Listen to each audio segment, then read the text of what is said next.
Hello and welcome to another episode of the Troy Francis podcast with me, your host, Troy Francis. I am coming at you live from London, from my humble abode, somewhere in the depths of London. And yeah, here we are. It's a Tuesday.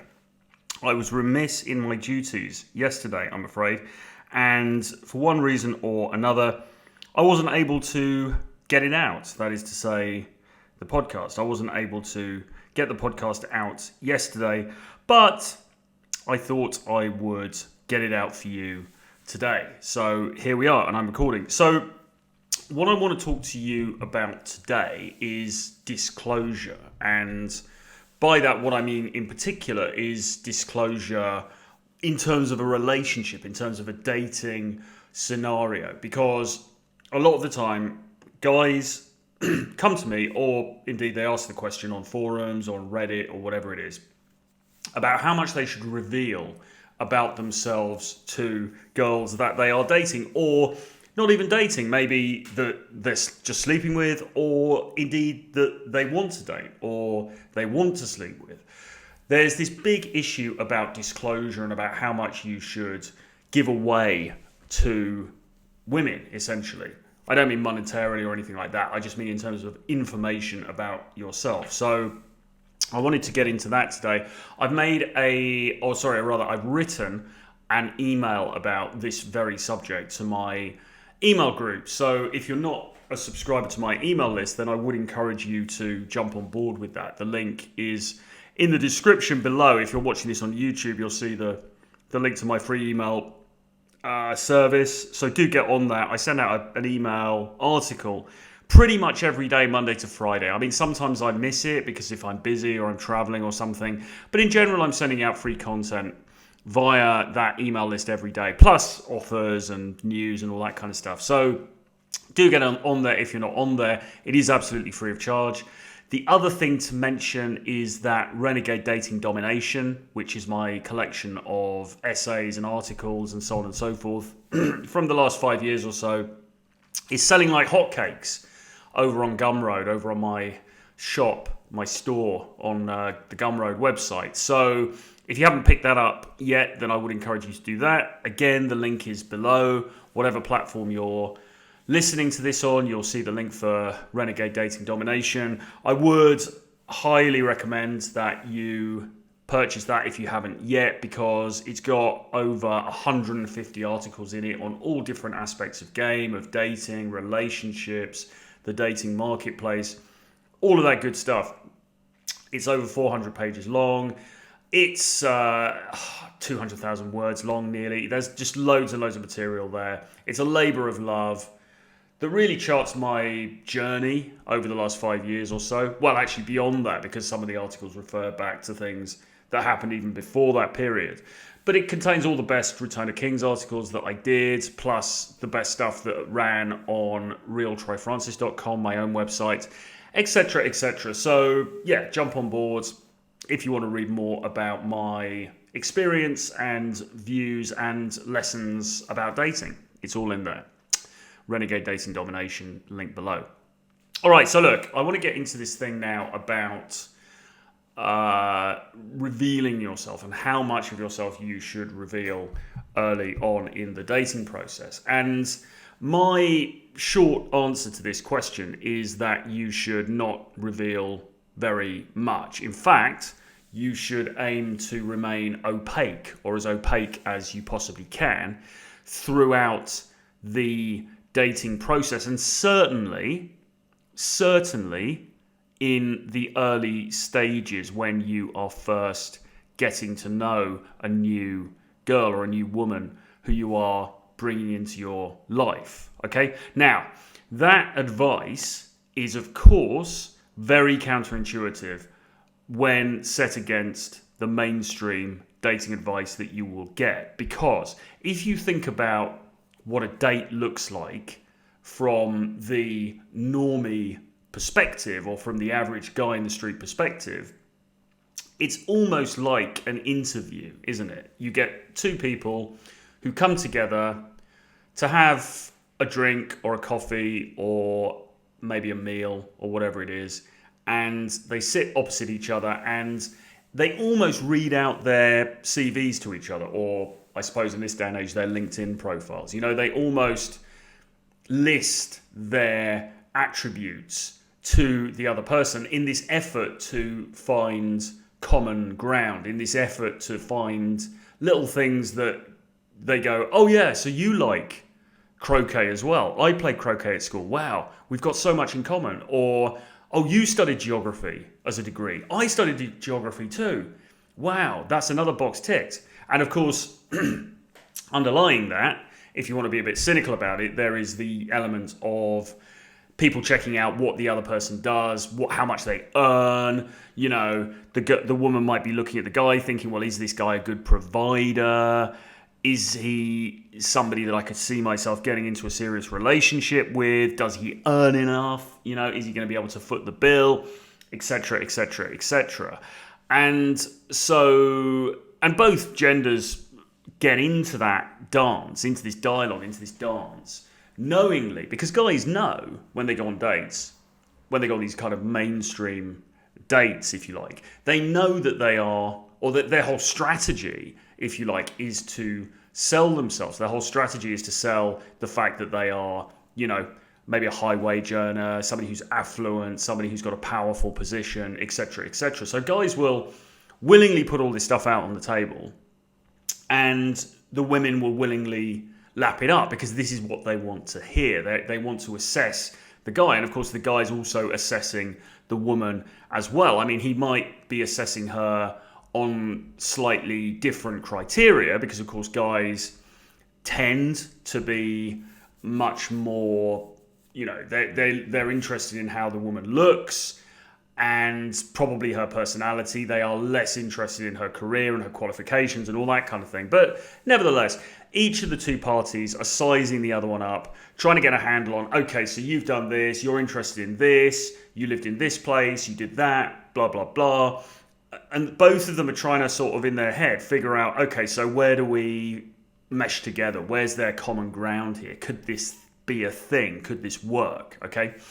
Now, all of that, as I say, is what happens in a typical, let's say, blue pill kind of normie dating scenario. This is the sort of thing that you would expect to happen if you got a couple meeting for the first time who'd met on Match.com or something like that, right? You know, and particularly slightly older people, let's say, or people in their, you know, 30s and onwards, certainly in their 40s and so on, who are used to a very traditional style of dating. It's all about, right, let's sit down, let's map out all of these different points of each other's experience and life and sort of see where it all fits together potentially. That is absolutely not what you should do if you are hoping to lead the renegade dating life, if you're hoping for renegade dating domination, to coin a phrase, okay? You really want to do the opposite of that. And here's why. When I talk about charisma, I often refer to a list of characteristics that the writer Robert Greene identifies as being elements of charisma in his book, The Art of Seduction. And one of the key elements that he outlines in that book is mystery.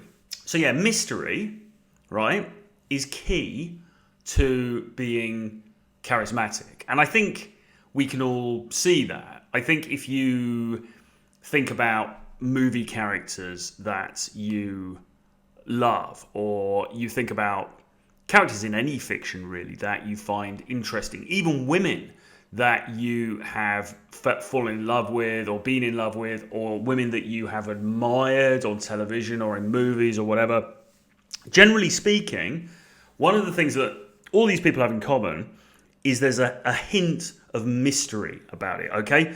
And I think although most guys would say, yeah, it's all about the looks, all I'm bothered about is how she looks, blah, blah, blah, does she have long legs, does she have this, does she have that? And that's, in the most part, true. But I think men also are turned on by a degree of mysteriousness. If the woman has something about her that he can't quite work out, if there's something a bit elusive about her, if he can't quite pin her down, there's something very sort of powerful about that. There's something very poignant about that.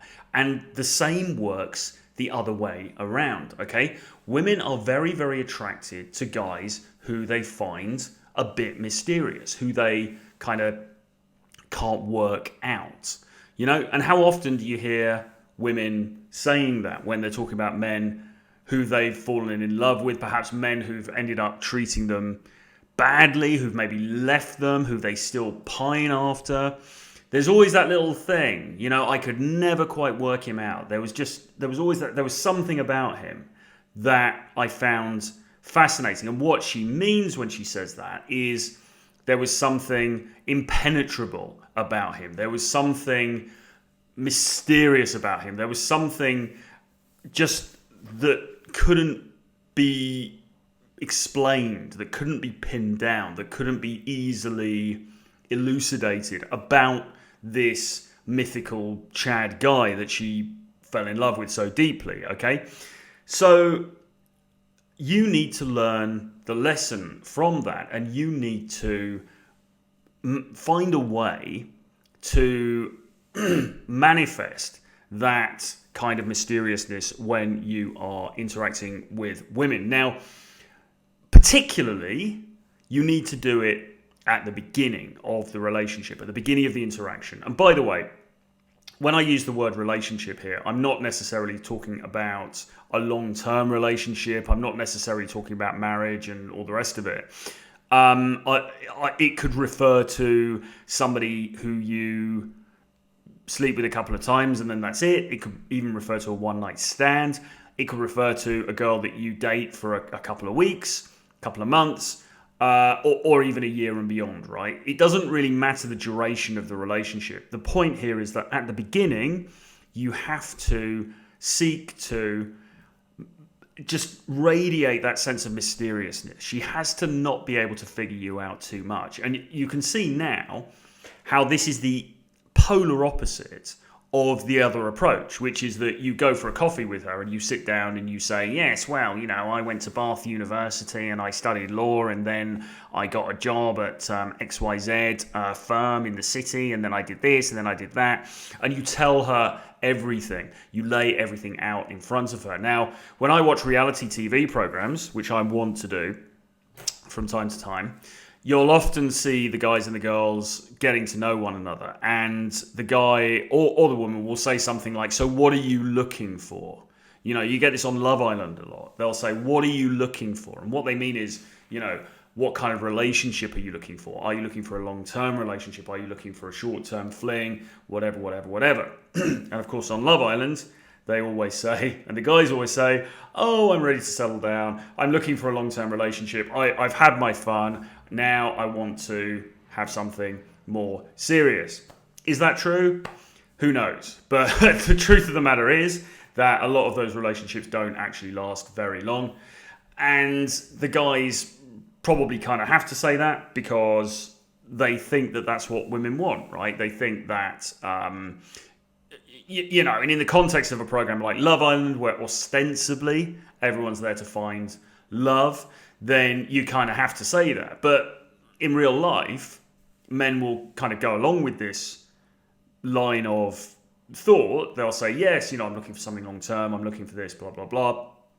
Because they think that's what the woman wants to hear. And, you know, maybe that is what the woman wants to hear, ultimately. I mean, maybe you're out on a date with a girl who's in her later 20s or 30s or whatever. And, yeah, she does want somebody who is going to be a longer term partner. Okay, maybe she does want that. But giving it up on the first date, as it were, is not doing you any favors in terms of mysteriousness. Okay, because look, as has been said many times before, women are the gatekeepers of sex, men are the gatekeepers of commitment. And if you sit there on the first date and you look her in the eye and you say, yes, I am open to a long-term relationship, I'm looking for something serious, and the underlying implication is that that could be with her, then it's almost the same as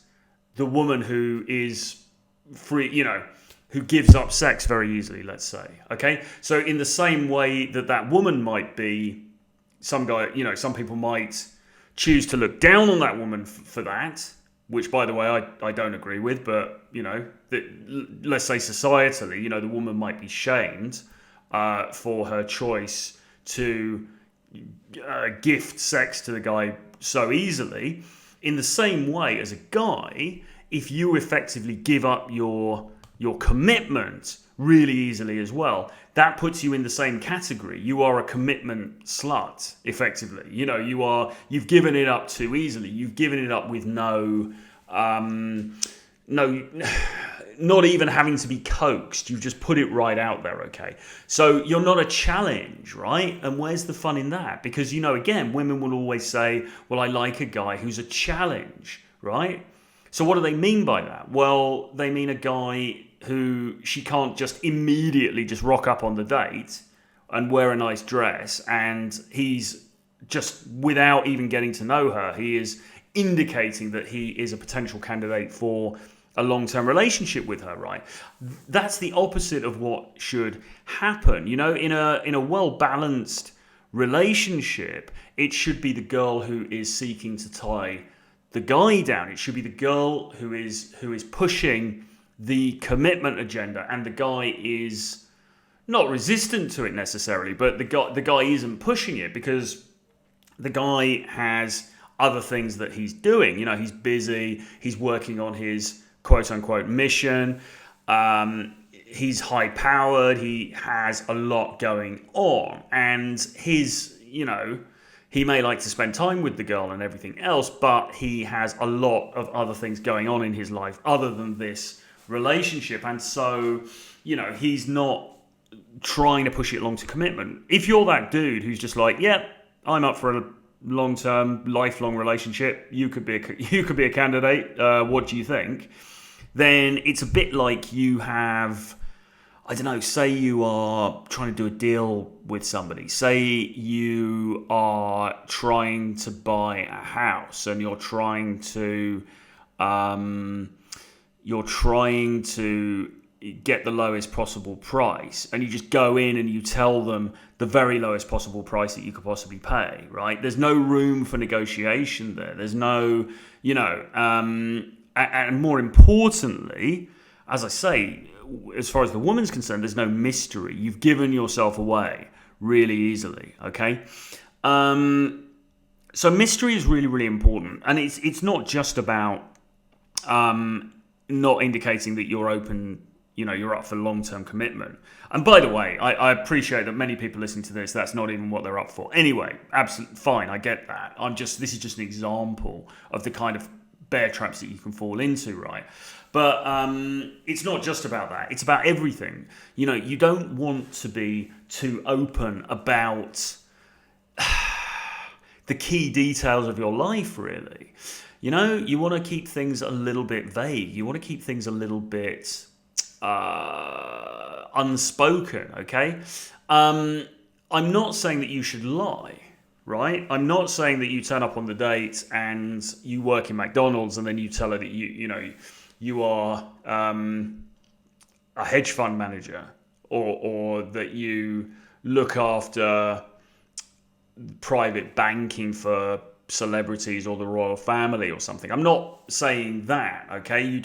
I would never encourage anybody to lie, because in the end it's going to be counterproductive. Having said that, what you should be looking to do is to be a little bit opaque, right?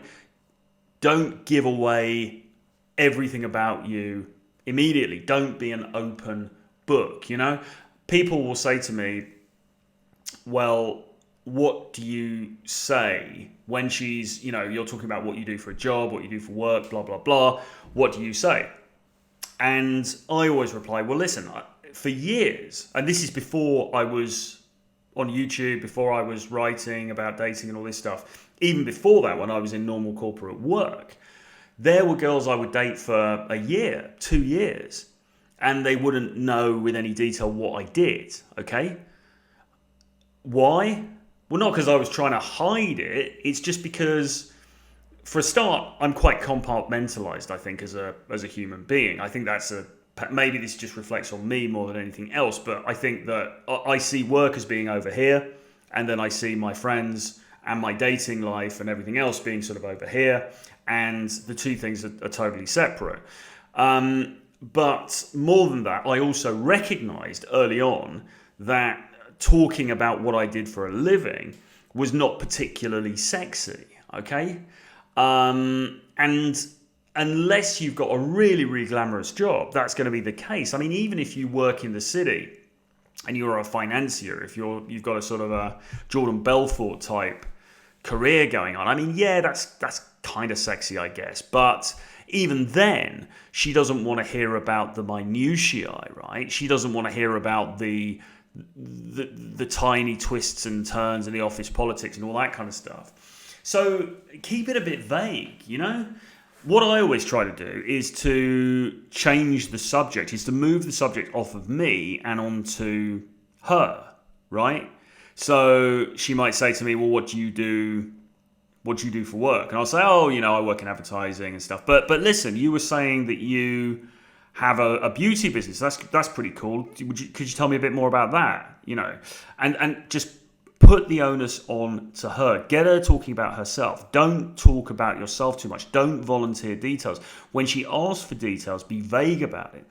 The same thing can be said for other aspects of your life. I mean, a classic one is how many other romantic sex partners have you had in the past, okay?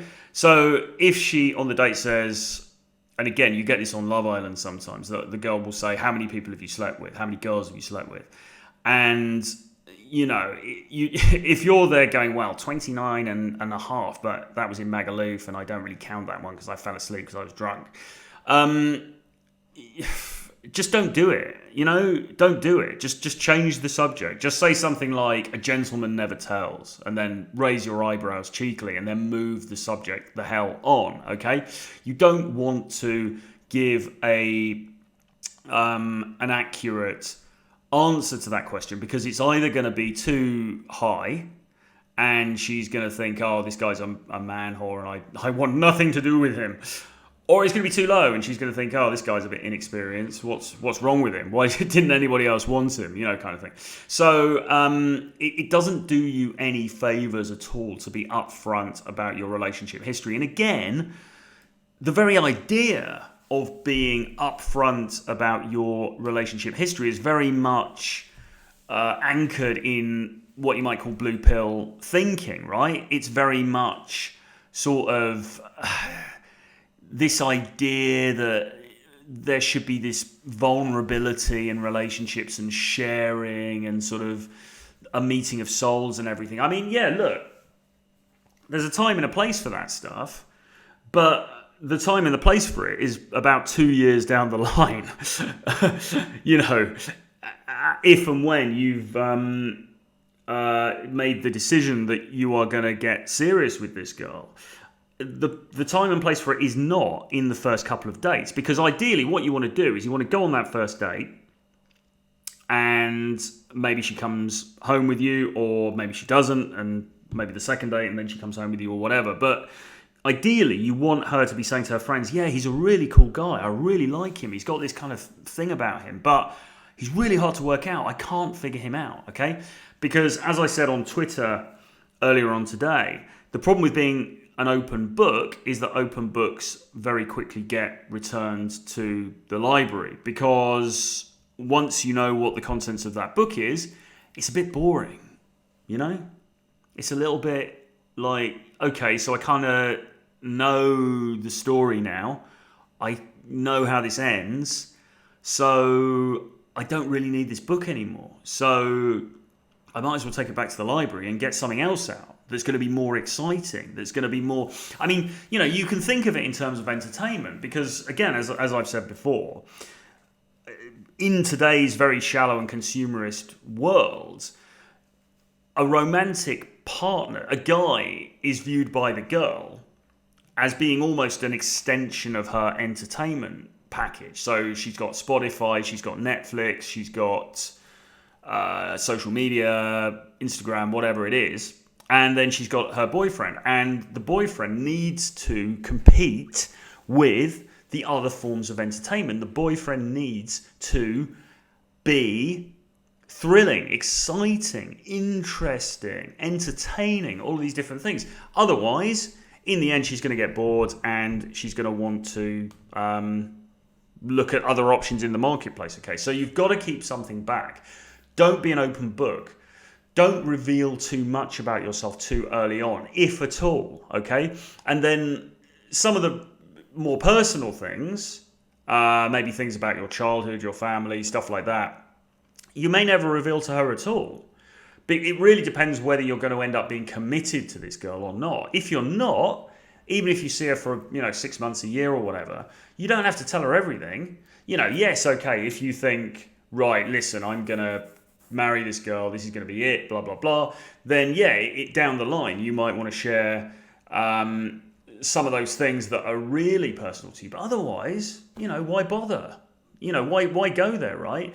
The whole thing about dating in the initial stages is it should be a dance, okay? It's a flirtatious dance of you both revealing a little bit and not giving too much away, okay? And this is before you have sex, and then it's after you have sex as well. And it can go on for a really, really long time. And you'd be surprised how long it can go on for, where the girl is sleeping with you and you guys are hanging out and seeing each other once a week, twice a week, something like that. And she really actually knows very little about you the rest of the time. She doesn't really know what you do most of the time. She hasn't met your friends. She hasn't met your family. She doesn't really know what you do for work. She doesn't really know what you do the rest of the week, except when you guys are hanging out. You'd be amazed how long that state of affairs can continue for. And in my view, that's the way it should be, because then she's wondering about you. Then she's thinking about you. Then she's trying to work you out. If she's worked you out too quickly, all of the air goes out of it. It's like the tire goes down, right? Because suddenly there's no challenge. There's no adventure there anymore. It's all bland and a bit dull. Now, that is, of course, a risk in long-term long-term relationship management. And that's beyond the scope of this episode. But, until you have made that decision to get into that long-term relationship, if you do, then, keep your cards a bit close to your chest. And again, listen, I'm not saying lie. I'm not saying willingly, mislead. I'm not saying be deceitful. I'm just saying be a bit playful. Keep things under wraps. Don't be this normie who just comes out with everything and is just, because effectively what you're doing when you're that normie dude is you are being a nice guy. You're like, yeah, I'm a decent bloke. I tell it like it is. I'm upfront. I don't like games. That's a classic badge of honor, isn't it? For guys and girls who are normies. They'll say, I don't like games. Well, maybe you don't, but they probably do. And even if they don't admit that they do you know what? If you look at the guy or the girl that they really obsessed over in their lives, that individual probably was playing games. So, games get a very bad name, but, you've got to look at what people do, not what they say. So anyway, that's it from me for today. Don't give away too much too soon. Be a little bit mysterious. Hold back. Be a bit opaque. Don't be an open book. And do that for the win. Particularly at the beginning. This is so key at the beginning. As and when you've got a bit more emotional traction, then you can start to reveal a bit more. But that doesn't come for months or even sometimes a year or years into the relationship. Okay, I'll leave it there for now. If you are listening to this on YouTube, please do hit the subscribe button. And even if you're not listening to this on my YouTube channel, please head over there and hit subscribe. Really helps me to build up the audience. I'm putting most of my content on YouTube at the moment now. So great hub to be on if you want to see new content from me, both in video form and audio. Do get on my daily email list, as I said. The link is below. And do grab Renegade Dating Domination. Again, the link is below. I will leave it there for now. See you again soon. Bye-bye.